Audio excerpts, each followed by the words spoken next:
So I want to get into the dirt, the meaningful component about technology, the possibilities. I want to talk about AI and robotics, energy, space, and the progress ultimately coming down to engineering discipline, scale, execution. And few people, if not anyone, has the experience and the fortitude to confront these issues head on. Not just the ideas, but the execution across so many different technologies, Elon, and that's why I thought it was important for us to have this dialogue here in Davos. So you're presently building on AI, on robotics, on space, on energy, all at the same time. When you look across those efforts, what do they have in common from an engineering standpoint? Well, they're all very difficult technology challenges, but the overall goal of my companies is to maximize the future of civilization, like basically maximize the probability that civilization has a great future, and to expand consciousness beyond Earth. So if you take SpaceX, for example, that SpaceX is about advancing rocket technology to the point where we can extend life and consciousness beyond Earth, to the moon, to Mars, eventually to other star systems.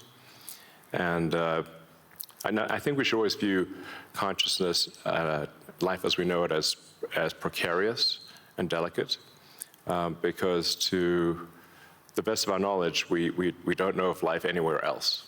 You know, I'm often asked, are there aliens among us? And I'll say that I am one, but... Or you're from the future. They don't believe me. Okay. But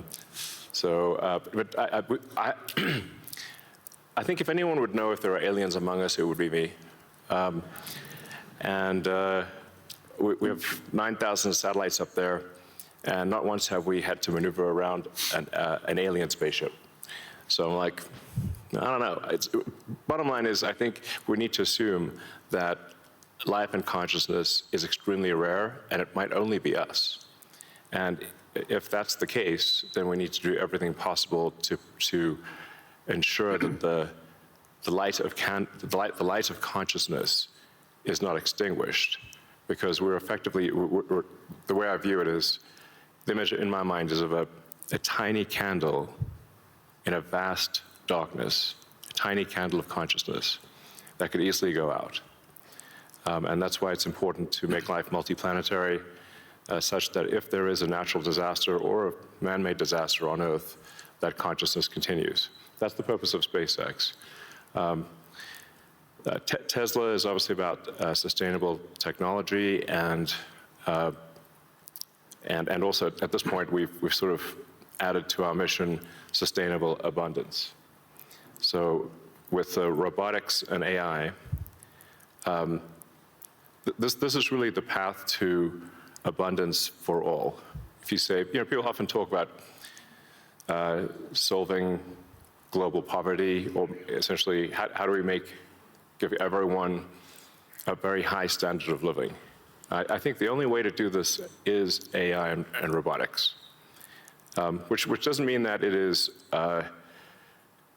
without its issues. I mean, we need to be very careful with AI. We need to be very careful with robotics. We don't want to find ourselves in a James Cameron movie, you know, Terminator.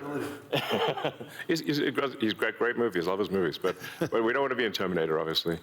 But if you have ubiquitous AI that is essentially free or close to it, and ubiquitous robotics, then you will have an explosion in the global economy, an expansion in the global economy that is truly beyond all precedent.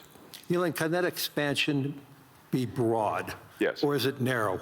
And how can that be created? How can it broaden the global economy?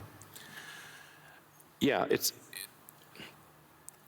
I mean, a way to think of it is that if you have a large number of humanoid robots, the economic output is the average productivity per robot times the number of robots. Right. And And actually, my prediction is in the benign scenario of the future that the robots will actually make so many robots and AI that they will actually saturate all human needs. Meaning you won't be able to even think of something to ask the robot for at a certain point. There will be such an abundance of goods and services because my prediction is there'll be more robots than people. So, But how do you then have human purpose in that scenario? yeah, I mean, nothing's perfect,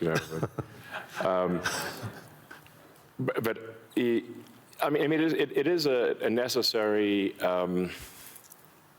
You can't have both. You can't have work that has to be done and amazing abundance for all.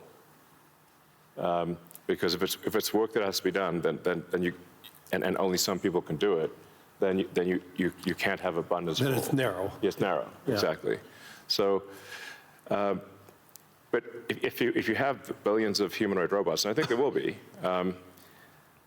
I think everyone on Earth is going to have one and going to want one, because who wouldn't want a robot to, assuming it's very safe, watch over your kids, take care of your pet. If you have elderly parents, a lot of friends of mine have said they have elderly parents. It's very difficult to take care of them. Expensive. Yeah, it's expensive, and there just aren't enough people to take care of there aren't enough young people to take care of the old people. Right. So if you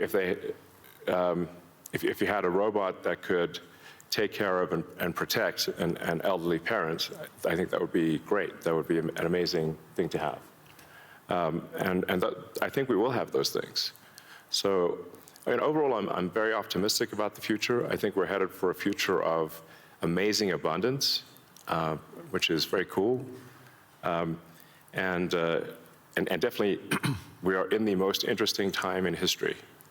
I don't think there's a more interesting time in history.